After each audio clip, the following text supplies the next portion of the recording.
ونصلي ونسلم على رسوله الكريم أما بعد فأعوذ بالله من الشيطان الرجيم بسم الله الرحمن الرحيم يا أيها الرسل كلوا من الطيبات واعملوا صالحا إني بما تعملون عليم آمنت بالله صدق الله العظيم إن الله وملائكته يصلون على النبي يا أيها الذين آمنوا صلوا عليه وسلموا تسليما الصلاة والسلام عليك سيدي يا رسول الله الصلاة والسلام عليك سيدي يا رسول الله الصلاة والسلام عليك سيدي يا حبيب الله الصلاة والسلام عليك سيدي يا حبيب الله۔ آج کی گفتگو کا عنوان ہے رزق حلال اور رزق حرام۔ یقیناً اللہ خالق کائنات نے بندے کو پیدا کیا ہے اور رزق کا اس نے وعدہ کیا۔ وہ فرماتا ہے وَمِن دَابَّةٍ فِي الْأَرْضِ إِلَّا عَلَى اللَّهِ رِزْقُهَا، کہ زمین میں جو بھی چلنے والی چیز ہے اس کا رزق اللہ کے ذمہ ہے، وہ چاہے انسان ہو یا جانور۔ جب رزق کا ذمہ اس نے اپنے ذمہ لیا ہے رزق جو ہے، تو ظاہر سی بات ہے کہ وہ پھر بندوں کو بھوکا تو نہیں مرنے دے گا، بندوں کو کھلائے گا۔ اور آج تک ایسا نہیں ہوا کہ جو اللہ کی ذات پہ بھروسہ کرے اور اسے پھر بھوکا سونا پڑے، یہ نہیں ہو سکتا۔ اب یہ بندہ جو ہے یہ لالچ کے اندر آ کے اور زیادہ جو ہے نا وہ خواہش کے اندر آ کے پھر ہر طرح کا مال جو ہے وہ اکٹھا کرنے کی کوشش کرتا ہے، پھر یہ بھول جاتا ہے کہ جو میں رزق اکٹھا کر رہا ہوں یہ حلال ہے یا حرام۔ یہی وجہ اسی کے بارے میں رسول اللہ صلی اللہ علیہ وآلہ وسلم نے ارشاد فرمایا کہ قیامت کے قریب یہی حال ہوگا کہ لوگ جو ہیں وہ مال اکٹھا کریں گے، انہیں اس بات کی پرواہ نہیں ہوگی کہ ہمارا مال جو ہے یہ حلال ہے یا حرام۔ یاد رکھیے گا جب حرام رزق بندے کے پیٹ میں جاتا ہے تو اللہ خالق کائنات اس کی کسی دعا کو بھی قبول نہیں کرتا، اس کی عبادت کو قبول نہیں کرتا۔ اب ایک بندہ وہ رشوت بھی لیتا ہو، حرام کھاتا ہو اور پھر کہے کہ میں عمرہ کرنے جا رہا ہوں، اور اس کی فہرست بڑی لمبی ہے۔ یہ صرف رشوت نہیں، حرام کیا ہے؟ ہر وہ چیز جو ناجائز طریقے سے لی جائے، وہ رشوت کے ذریعہ سے ہو، وہ کوئی دکاندار ہے تو ناجائز جو منافع ہے اس کی صورت میں ہو، جو بھی ایسی صورتحال جس طریقے سے ناجائز مال جو ہے وہ بندے کے قبضے میں آئے گا یہ حرام ہے۔ اب اس سے جو عبادت کی جائے گی، پھر وہ چاہے عمرہ کرنے جائے، وہ چاہے پھر نماز پڑھے، چاہے روزہ رکھے، چاہے غرباء میں تقسیم کرے، چاہے وہ افطاریاں کروائے، کچھ بھی کروائے، اگر مال حرام ہے تو اس کا کوئی فائدہ نہیں ہوگا، عبادت قبول نہیں ہوگی۔ اور وہ صدقہ حضور صلی اللہ علیہ وسلم نے فرمایا کہ کوئی مال حرام مال سے صدقہ دیتا ہے تو وہ صدقہ بھی اللہ کی بارگاہ میں قبول نہیں ہوگا۔ اس کے برعکس حلال مال جو بندہ کماتا ہے، حلال کھاتا ہے، ایک لقمہ اگر حلال کا ہے نا پیٹ میں، یعنی حرام ہے تو ساری کی ساری عبادت گئی، لیکن اگر حلال ہے تو پھر عبادت کے اندر بھی لطف آئے گا، عبادت کے اندر بھی مزہ آئے گا اور بندہ مستجاب الدعوات بن جائے گا۔ حضرت سعد بن ابی وقاص رضی اللہ تعالی عنہ حضور صلی اللہ علیہ وسلم کی بارگاہ میں عرض کرتے ہیں یا رسول اللہ صلی اللہ علیہ وسلم، آپ مجھے کوئی ایسا عمل تو بتائیں کہ میں مستجاب الدعوات بن جاؤں۔ مستجاب الدعوات وہ بندہ ہوتا ہے جس کی ہر دعا قبول ہو، جب بھی دعا مانگے اس کی دعا قبول ہو۔ اب حضور سید عالم صلی اللہ علیہ وآلہ وسلم ارشاد فرماتے ہیں ساتھ تم رزق حلال کھانے لگ جاؤ، یعنی تمہارے پیٹ میں حرام نہ ہو، رزق حلال ہی ہو ہر وقت۔ فرمایا پھر کیا ہوگا؟ مستجاب الدعوات بن جاؤ۔ کتنا آسان سا وظیفہ بتا دیا رسول اللہ نے۔ اب وظیفہ کیا دیا؟ کہا پیٹ میں حرام نہ جائے، پیٹ میں جب بھی جائے حلال جائے، حلال کھانا ہے۔ پھر کیا ہوگا؟ جو بھی دعا کرو گے دعا اللہ کی بارگاہ میں قبول ہو جائے۔ بندہ اس پہ عمل تو کرے۔ یہی وجہ ہے کہ اللہ خالق کائنات نے قرآن مجید میں بھی کئی مقامات پہ یہ ارشاد فرمایا، جو میں نے آیت پڑھی ہے یا ایھا الرسول کلوا من الطیبات واعملوا صالحا، اس میں اللہ خالق کائنات رسولوں سے مخاطب ہے اور دو حکم دیے۔ پہلا حکم یہ دیا کہ اے رسولو کلوا من الطیبات، پاکیزہ رزق کھاؤ۔ اب رسول تو کھاتے ہی پاکیزہ ہیں، رسول کے بارے میں تو ہم ایسا تصور بھی نہیں کر سکتے، نعماذ اللہ، نکرے کفر کفر نباست۔ پھر اللہ نے رسولوں کو کیوں کہا کہ پاکیزہ رزق کھاؤ؟ اصل میں رسولوں کے توسل سے رسولوں کی امت کو کہا کہ جب بھی رزق کھانا ہے۔ اور پھر اللہ خالق کائنات تمام انسانوں سے بغیر کفر اور اسلام کی جو ہے نا فرق کے بڑا واضح فرمایا یا ایھا الناس کلوا مما فی الارض حلالا طیبا، اور لوگوں حلال اور پاکیزہ چیزیں جو زمین کی جینت سے ہیں وہ کھاؤ. جو زمین میں پاکیزہ چیزیں ہیں نا اور حلال ہیں وہ کھاؤ، حرام کے قریب نہ جاؤ. کیوں؟ اللہ خلق کائنات چاہتا ہے کہ بندوں کے اندر روحانیت ہو. اللہ یہ چاہتا ہے کہ بندے جو ہے نا وہ میری عبادت میں مشغول رہیں اور انہیں عبادت میں لذت اور سکون آئے. اس لیے وہ قرآن مجید میں کئی جگہ پہ حلال کی اہمیت کو بیان کر رہے ہیں کہ تمہارا رزق پاک ہونا چاہیے. ظاہر سی بات ہے پاک وہی ہوگا نا جو حلال ہوگا، جو حلال نہیں ہے. اور اکثر بندے پوچھتے ہیں، مثال کے طور پر ہم جانوروں کے بارے میں بڑے متجسس ہوتے ہیں کہ کون سا جانور حلال ہے اور کون سے جانور کا گوشت حرام ہے. بالکل اچھی بات ہے، جو اللہ خلق کائنات نے چیزیں حلال کی ہیں، حضور السلام نے فرمایا کہ حلال بھی واضح ہے، حرام بھی واضح ہے. جو چیزیں حلال کی ہیں واضح ہیں. مثال کے طور پر بکرا حلال ہے تو کتا حرام ہے، یہ تو واضح ہے.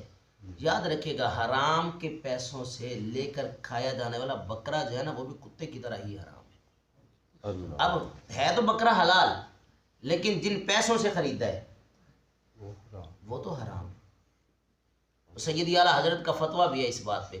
اب فرماتے ہیں ایک بندہ 100 روپے کا کپڑا خریدتا ہے، اس میں سے 99 روپے اس کے حلال کے ہیں، 1 روپیہ اس کا حرام کا ہے.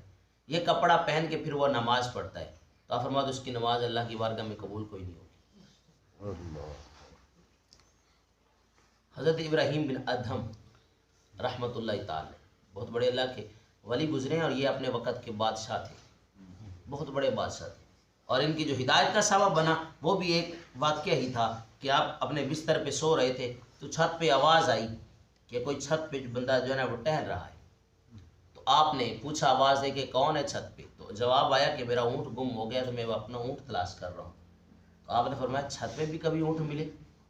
تو اس بندے نے آگے سے جواب دیا پھر بستر میں بھی کبھی رب ملا؟ بستر میں بھی کبھی رب ملا کر چھت پہ اونٹ نہیں ملتا. تو یہ واقعہ بنا آپ کی ہدایت کا. پھر آپ نے ساری بادشاہت کو چھوڑ دیا، فقیر بن گئے.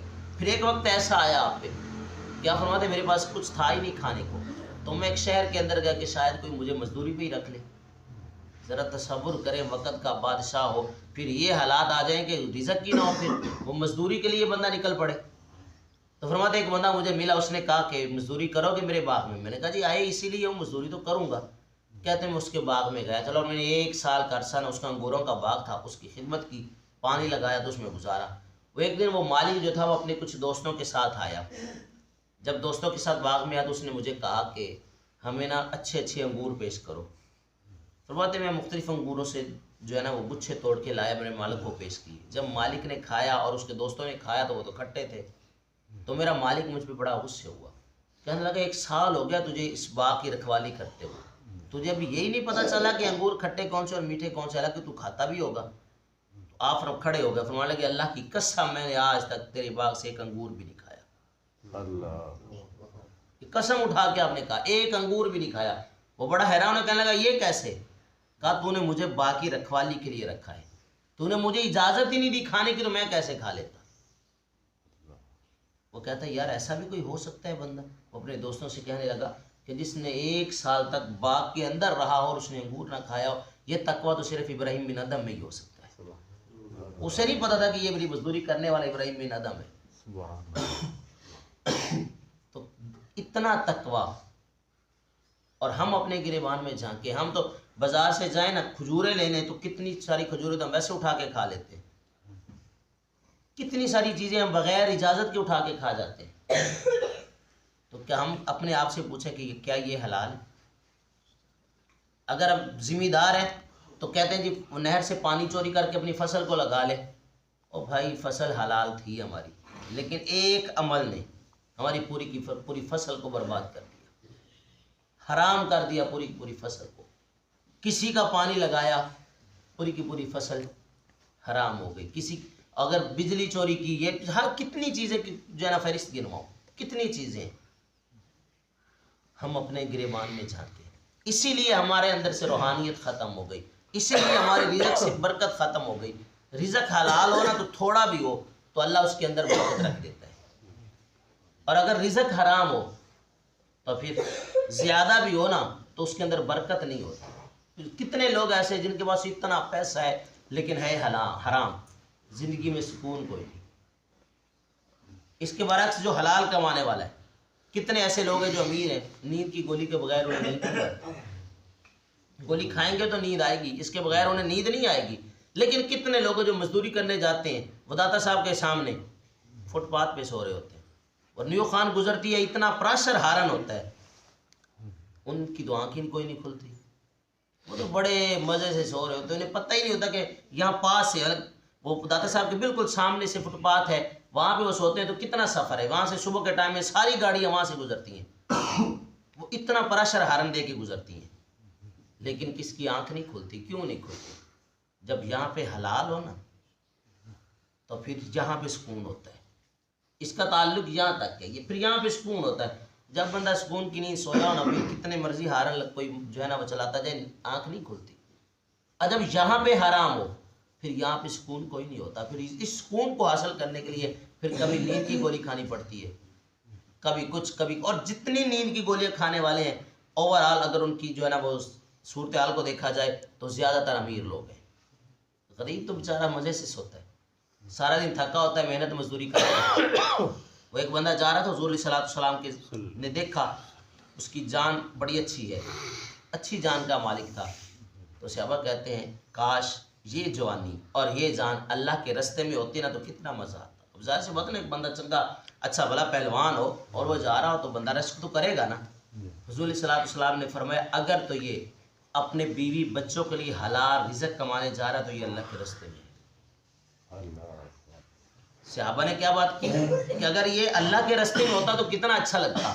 اب حضور فرماتے ہیں اگر یہ رزق حاصل کرنے کے لیے، بیوی بچوں کے لیے حلال رزق حاصل کرنے جا رہا ہے تو یہ اللہ کے رستے میں ہے، اگر یہ اپنے ماں باپ کی خدمت کے لیے جا رہا ہے تو بھی یہ اللہ کے رستے میں ہے، اور اگر یہ اپنی ذات کے لیے حلال رزق کمانے جا رہا ہے تو بھی یہ اللہ کے رستے میں ہے۔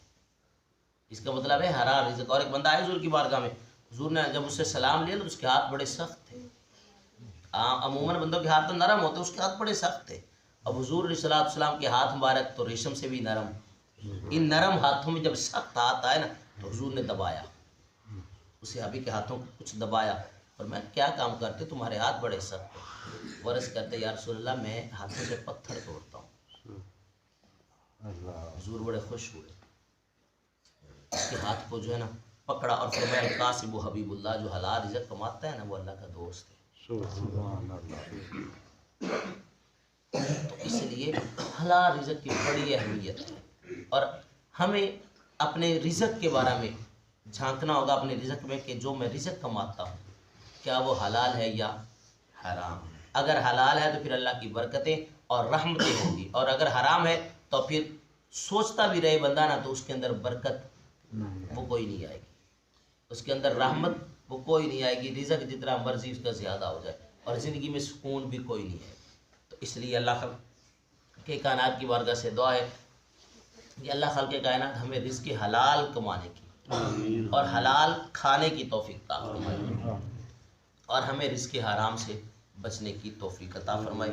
آمین۔ وآخر دعوانا ان الحمد للہ۔